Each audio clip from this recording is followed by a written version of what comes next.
CWC का meeting, Bihar में election है, SIR का मुद्दा है, प्रत्यक्ष अप्रत्यक्ष रूप से भारतीय जनता पार्टी को चीफ इलेक्शन कमीशन और इलेक्शन कमीशन ऑफ इंडिया ने मदद किया है उन लोगों को हक और हुकूक की लड़ाई के लिए। वोटर अधिकार यात्रा, माननीय तेजस्वी प्रसाद यादव जी का बिहार अधिकार यात्रा और 20 सालों की कुशासन की जो नीति रही है, चाहे पढ़ाई की हो, दवाई की हो, कमाई सिंचाई सुनवाई की जो बातें हैं, ये बात इस प्लेटफॉर्म पे एकदम धरातल पे नहीं उतरे हैं। नीतीश कुमार इन सब बातों को लेकर, हक की बात को लेकर तेजस्वी प्रसाद जी आगे बढ़े हैं और साथ में राहुल गांधी आगे बढ़े हैं। पूरा इंडिया ब्लॉक जो है तीव्र गति से आगे बढ़ रहा है। इंडिया ब्लॉक बना ही इसलिए था कि संविधान के मूल्यों को बचाया जाए, संविधान के मूल्यों को ये लोग बदलना चाहते थे, इस कारण तो ये 400 पार कर रहे थे। और भारत की महान जनता ने हमें सबसे मजबूत विपक्ष बनाया है 75 सालों में।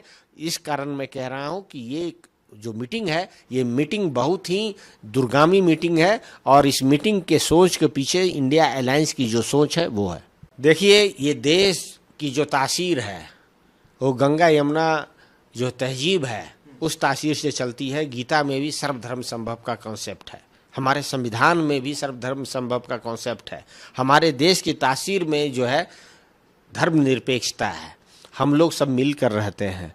अब ये देखा जा रहा है जब से NDA सरकार आई है केंद्र में, जब से ये देखा जा रहा है कि इस तरीके का चीज़ हर एक फेस्टिवल में कुछ ना कुछ आता है, तो मुझे बड़ा आश्चर्य लगता है कि भाई उसमें अगर आप दुकानें बंद कर देंगे तो गरीब गुरबा लोग वहाँ काम करते हैं, ये 10 दिन 15 दिन कहाँ बैठेंगे, क्या करेंगे? उनकी दुकानें बंद है, उनका रोजी रोटी कैसे चलेगा, उनके बच्चे कैसे खाना पीना खाएंगे? तो इन सब बातों को ना देखकर ये सिर्फ पॉपुलर जो सेंटिमेंट है उस पे काम करते हैं, समाज को जो है द्वंद्वात्मक स्थिति में लाके खड़ा कर देते हैं। इस तरीके का काम कर कर पहले भी तो हम लोग दुर्गा पूजा मनाते थे, पहले भी दुकानें बंद रहती और बंद खुली रहती थी, तो दुकान में जिसको जाना है जाए, जिसको नहीं जाना है वो नहीं जाते थे, है ना। सेल्फ कंट्रोल की भी बात होती है, अगर आपको नहीं खाना है मांस मछली, सेल्फ कंट्रोल होता है। व्रत इसीलिए होता ही है, व्रत में तो भाई चिकन मटन तो छोड़ दीजिए, अन्न भी बहुत लोग नहीं करते हैं, नहीं खाते हैं। तो इस तरीके का व्यवस्था है, तो कल आप अन्न जो दुकान खोलेगा चावल दाल का उसको भी बंद कर देंगे। तो इस तरीके का जो कॉन्सेप्ट है, ये कॉन्सेप्ट मध्यकालीन है। मध्यकालीन कॉन्सेप्ट में भारतीय जनता पार्टी ले जाना चाहती है। ये कॉस्मोपॉलिटन दुनिया है और एक नया भारत की तरफ हम लोग 21वीं सदी में आगे बढ़ रहे हैं। इन चीज़ों का मुझे नहीं लगता कोई तार्किक व्यवस्था है कि इस चीज़ का ऑर्डर लाके किसी को बंद कराया जाए, क्योंकि उनके जीवन पे भी ये क्वेश्चन मार्क लगाया इन्होंने। 10 दिन 12 दिन अगर दुकान बंद रहेगी तो उनके जीवन यापन कैसे होगा, ये भी देखने की बात है। देखिए, जैसा कि मैंने बोला, ये सरकार को काम करना है नहीं, डेवलपमेंट के मुद्दे पे बात करना है नहीं, पढ़ाई के मुद्दे पे, एजुकेशन के मुद्दे पे नहीं बात करना, हेल्थ के ऊपर कभी नहीं बात करना, ये रोजगार के ऊपर कभी नहीं बात करना, एग्रीकल्चर के ऊपर कभी नहीं बात करना, गवर्नेंस इंफ्रास्ट्रक्चर के ऊपर कभी नहीं बात करना। सिर्फ बात क्या करना है? दुकानें बंद कर देना, लाउड स्पीकर खोल देना। क्यों? क्योंकि ये जो है व्यवस्था जो है, इस व्यवस्था को वो संचालित करना चाहते हैं। ये सोसाइटल फेस्टिवल है, सोसाइटल फेडरलिज्म की बात है, सब मिलकर ही मनाते हैं, कोई एक नहीं मनाता है। किसी एक का धर्म के आधार पे हम लोग बांटकर त्यौहार नहीं मनाते हैं, चाहे वो दुर्गा पूजा हो, चाहे रामलीला हो। रामलीला में आप जानते हैं बहुत हमारे अल्पसंख्यक भाई उसके पार्ट एंड पार्सल हैं, हम लोग सब मिलकर मनाते हैं। अगर ऐसा देश अगर ये लोग बनाना चाहते हैं कि भाई धर्म को भी अपने अपने धर्म के हिसाब से अपना अपना फेस्टिवल मना लो तुम लोग और कोई एक दूसरे में सम्मिलित ना हो, तो सोसाइटल फेडरलिज्म का जो कॉन्सेप्ट है वो कॉन्सेप्ट गया कहाँ? फिर PTI क्यों बनाया आपने? स्पोर्ट्स अथॉरिटी ऑफ इंडिया किस लिए काम आ रहा है? भाई जितने भी जो ये Marathi academy, Urdu academy, Punjabi academy, ये सब किस लिए हैं? ये सब सोसाइटल फेडरलिज्म के लिए हैं। ये जो त्यौहार है सोसाइटल फेडरलिज्म को मजबूत करता है। इस बात को न देखकर ऐसी बातें, ऐसे समाज बनाना चाहते हैं जो मध्यकालीन व्यवस्था वाली समाज है। देखिए, आप 2 चीज़ पूछ रहे हैं। पहला तो कॉन्फ्लिक्ट, कोई कॉन्फ्लिक्ट नहीं है इंडिया अलायंस में। इंडिया अलायंस मजबूती के साथ लगभग हर एक हफ्ते में कोऑर्डिनेशन कमेटी की मीटिंग, मैनिफेस्टो कमेटी की मीटिंग और सारी चीज़ें हम लोगों का एकदम ऑन बोर्ड है।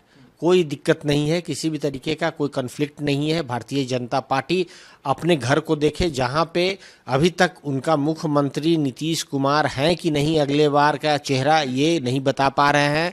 मांझी जी जो है वो पासवान को ऊपर जो है छीटाकशी कर रहे हैं। नीतीश कुमार ने मांझी को बोला था सदन के अंदर कि भाई इसको मैंने मुख्यमंत्री बना दिया, ये बेकार आदमी था, इसको मैंने मुख्यमंत्री बनाया। ठीक इसी प्रकार से जेडीयू पासवान के ऊपर कह रहा है, उपेंद्र कुशवाहा भारतीय जनता पार्टी के ऊपर, जेडीयू के ऊपर कर रहे हैं। तो एक दूसरे से वहाँ तनातनी है और वहाँ मामला गड़बड़ है, कन्फ्लिक्ट उधर है, कन्फ्लिक्ट इधर एकदम नहीं है। जहाँ तक बात रही सीडब्ल्यूसी की मीटिंग की, देखिए सीडब्ल्यूसी की मीटिंग जो अभी हो रही है, बिहार में इलेक्शन है और जिस तरीके से संवैधानिक मूल्यों का हनन किया है भारतीय जनता पार्टी ने, सम्राट अशोक के जो चक्र हैं, जो संविधान के प्रतीक हैं, संविधान के मूल्यों के साथ खिलवाड़ किया है और सम्राट अशोक का जन्म स्थान है पटना पाटलिपुत्रा।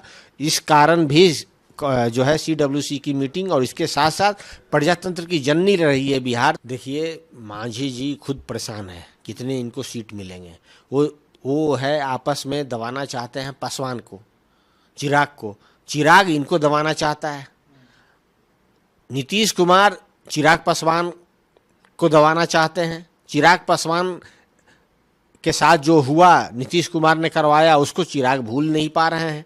तो ये तो सर फुटअव्वल है एनडीए में, और वो लोग सर फुटअव्वल इतनी ज़्यादा है कि बिहार की जनमानस देख रही है कि अगर इनके हाथ में अगर सत्ता अगर गलती से चला जाए तो ये लोग तो एकदम समझिए क्या से क्या कर देंगे। ये लोग जो हाल में पूरा एनडीए अभी कुनमा है, नीतीश कुमार का जो सुशासन रहा है पिछले 20 सालों में, ये 3 सी पे कॉम्प्रोमाइज़ करने की बात नहीं करते थे। करप्शन पे, करप्शन चरम सीमा पर, 200 मंत्री के ऊपर 200 का जो है 200 करोड़ लेने का जो है उजागर हुआ है।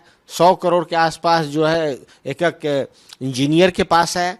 70,000 करोड़ कैग का रिपोर्ट में आ रहा है। हम लोगों ने बोला है कि 5 लाख करोड़ तो जो फ्लैगशिप प्रोग्राम है जल जीवन हरियाली कृषि रोड मैप, या फिर आप 7 नीचे इसको ऊपर वाइट पेपर लाना चाहिए। तो करप्शन में नंबर 1, क्रिमिनलाइजेशन में नंबर 1, 65,000 हत्याएं हुई, 35,000 बलात्कार हुआ, 3 लाख चोरी का केस, 1 लाख किडनैपिंग का केस, और कॉम्युनल वायलेंस में दूसरे नंबर पर है बिहार आज के एनसीआरबी के डाटा के हिसाब से। तो communal violence number 1, corruption number 1, crime number 1। तो 3 सी से कॉम्प्रोमाइज़ करने की बात कर, तीनों सी में डूबे हुए हैं नीतीश कुमार। जनता वेट कर रही है 2025, 2 महीने बाद जो चुनाव है, जनता इंतजार कर रही है कि वोट के माध्यम से इसको हम लोग बिहार से उखाड़ेंगे और उसके बाद चढ़ाई जो है हम लोग करेंगे दिल्ली पे।